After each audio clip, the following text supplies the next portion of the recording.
Comment mettre toutes les chances de ton côté pour éviter un coup de chaleur? Alors, on va commencer par la base.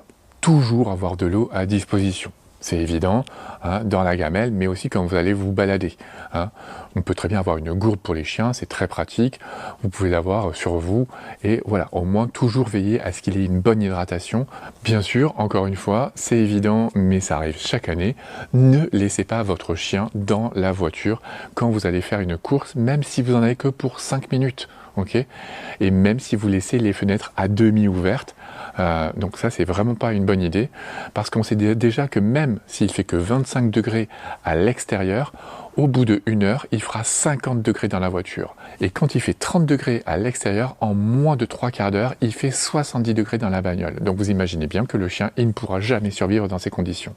Quand vous êtes en balade, pensez à le mouiller régulièrement et en particulier au niveau de la tête. Si jamais vous êtes dans le sud, il fait beau chez vous, que vous le laissez à la maison, alors c'est évident, ne le laissez pas dans la véranda, mais je vous le dis parce que ça m'est déjà arrivé. Mais surtout, voilà, faites comme chez nous, souvent dans le sud, ce qu'on fait, c'est qu'on va laisser les fenêtres ouvertes et on va fermer les volets. Comme ça, il y a quand même un courant d'air, le chien est tranquille à la maison, il fait bon. Laissez des zones avec du carrelage où il peut se coucher, comme ça il va augmenter ses surfaces d'échange avec le carrelage et il sera peinard, il va super bien dormir.